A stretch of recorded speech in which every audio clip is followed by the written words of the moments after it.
Continue the tetralogy of Fallot. Now, already we discussed about the pathophysiological changes, what is happening because of these all four defects which is present in tetralogy of Fallot. Okay, so the child will be presented with cyanosis. Okay, this is a type of cyanotic congenital heart defect.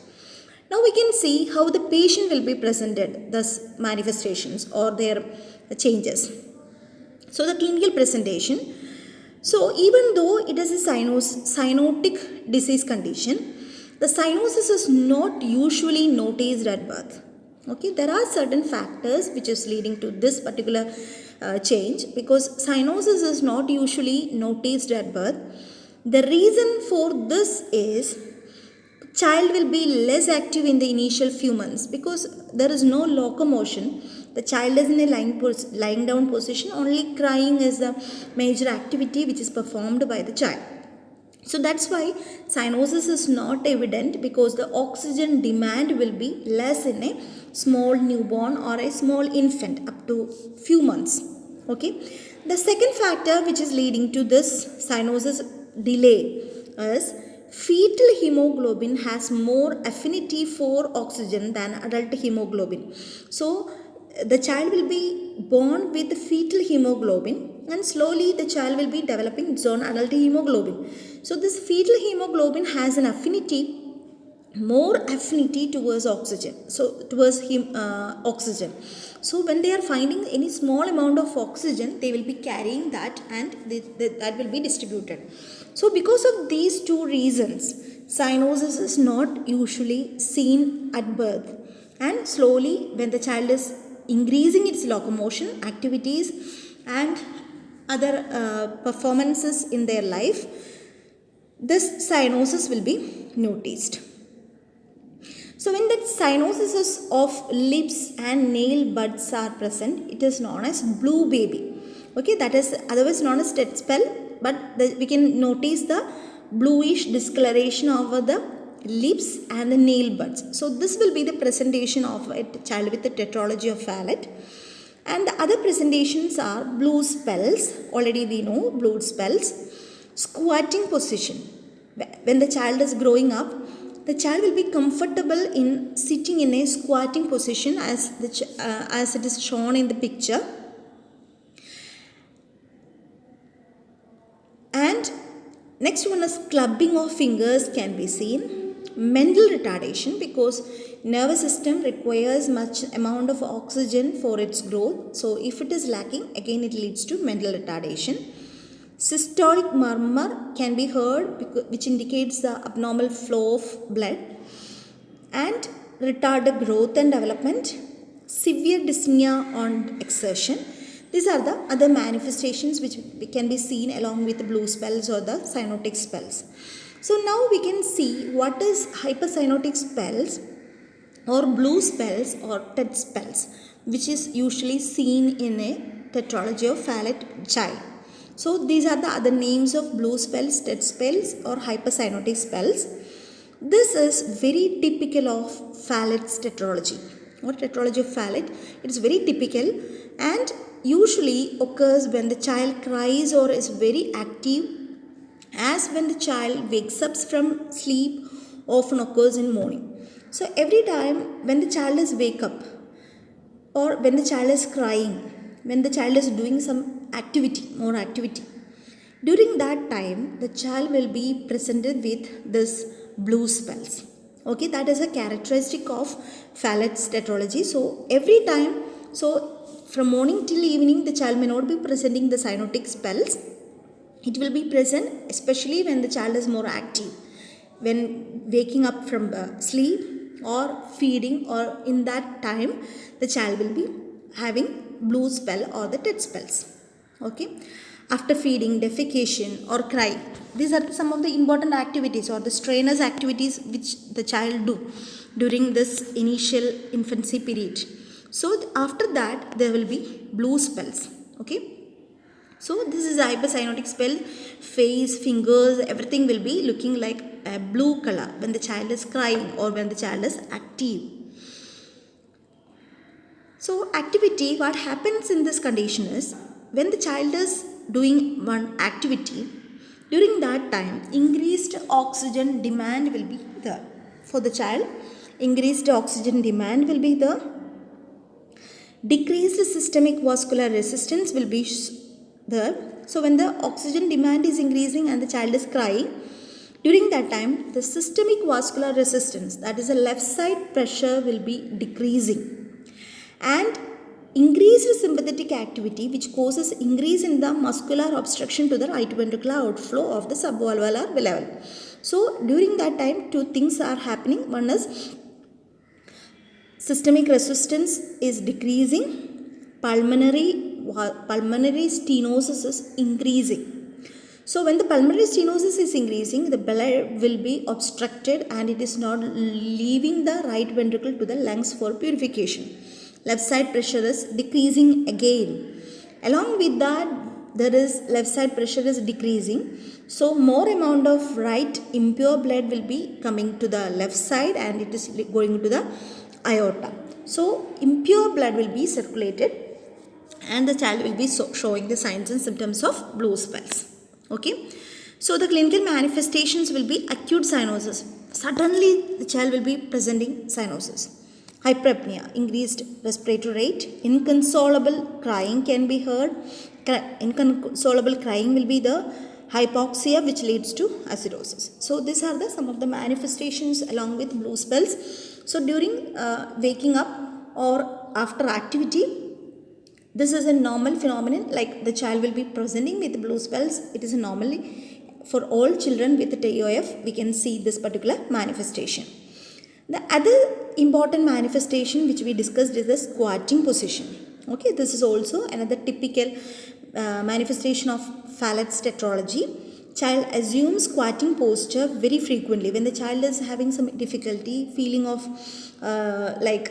hyperapnea or any change in oxygen level, the child normally go and sit in the squatting position. So some postures may be called squatting equivalents, like flexing the knees towards abdomen. So these all are the equivalent positions also. So what happens is squatting causes an increase in resistance to systemic flow. So decreased shunting across the VSD and less saturation of the systemic blood. So this is the mechanism of this squatting position. So when the child is assuming squatting position, the systemic resistance, that is left side pressure, we are trying to slightly increase. Okay, when the slight increase is happening in the left side pressure, this shunting across the VSD is decreasing slightly. Okay, we cannot stop it, but slightly it is decreasing. So that's why there will be less desaturation of the blood in the systemic blood.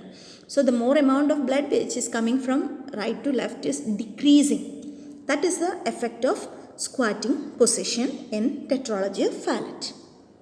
Okay. So cyanosis. So now we are clear with blue spells and squatting position, and the other manifestations are also very clear. So diagnosis, blood studies can be taken like high hematocrit and polycythemia, ECG, echo, cardiocatheterization, X-ray chest, and very importantly physical examination and the history. Physical assessment and the history will be giving the clear idea about the tetralogy of Fallet. Okay. Then in X-ray chest, there is an abnormal appearance of the heart can be seen. That is a boot-shaped heart. Okay. You can see the wide base, lifted apex. This is the classic boot-shaped appearance which can be seen in tetralogy of Fallet. So the X-ray appearance of tetralogy of Fallet is known as boot-shaped heart. Okay.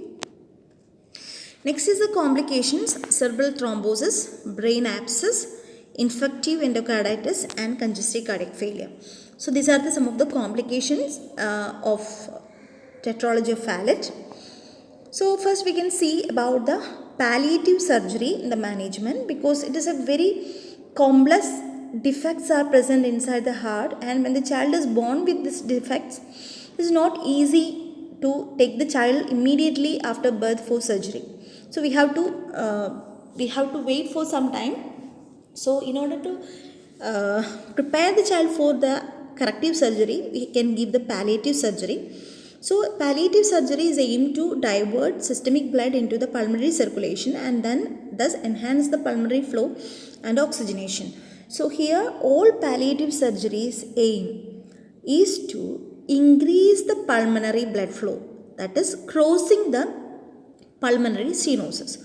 So the narrowing of the pulmonary stenosis, which leads to the decreased flow of blood to the pulmonary area, that we are trying to overcome with shunting of blood from different arteries or veins to the pulmonary area. So more amount of blood is available for purification and it is returned back to the left side. So along with some amount of blood which is coming from right side, more amount of blood we are trying to acquire in the left side. So that is the aim of palliative surgery. Okay. So there are different palliative surgeries. The first one is modified Blalock-Taussig shunt. Modified Blalock-Taussig shunt. So here you can see the yellow color, that is the modified Blalock-Taussig shunt. This is provides the blood flow to the pulmonaries from left or right subclavian artery via tube graft.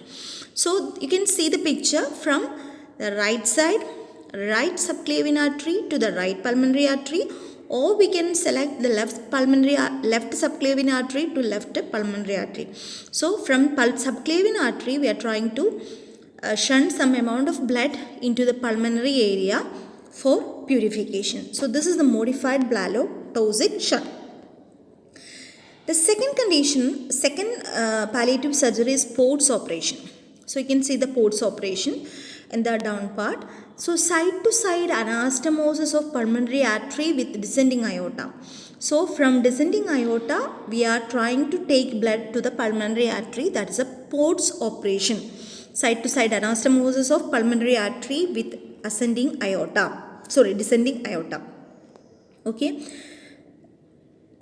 The third one is Waterston procedure. Waterston procedure, there is a shunt between ascending aorta and right pulmonary artery.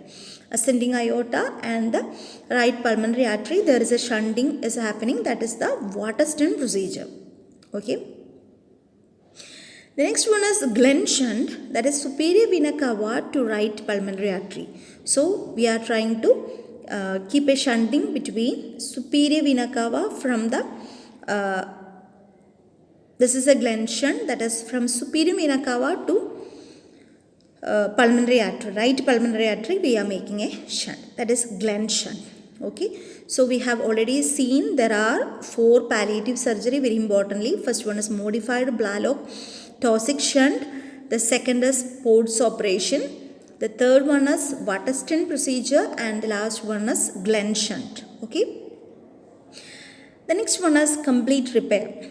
So usually we know that the ideal time for surgery is 6 to 12 months and we will be taking the complete repair for TOF, that is closure of ventricular septal defect and resection of stenosis. So when we are closing the ventricular septal defect, we will be taking the aortal opening to the left side and we are trying to resect the narrowing of pulmonary stenosis. So this is the complete repair which we will be doing after 6 months, preferably after 6 months. Okay, this is a complete repair.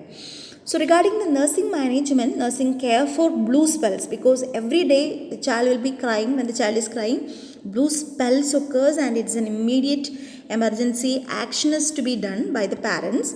And you can keep the child in a knee chest position. It is a squatting equivalent position which we are trying to increase the systemic vascular resistance. Okay, that is a knee chest position.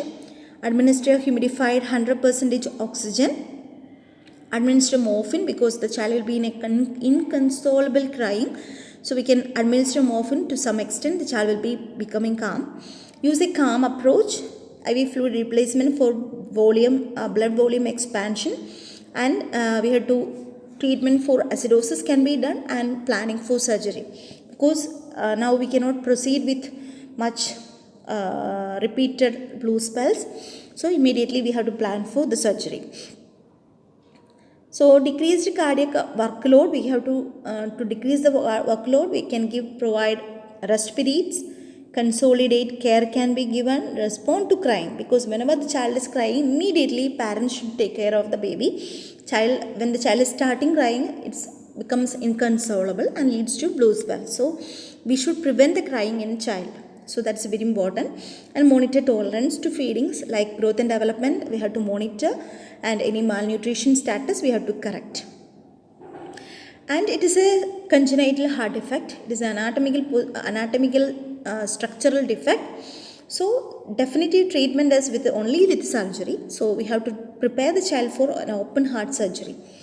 Like complete repair is with open heart surgery, we have to prepare the child ideally for the heart surgery. So this is about the tetralogy of Fallot. Hope you all are clear with the condition. Thank you very much.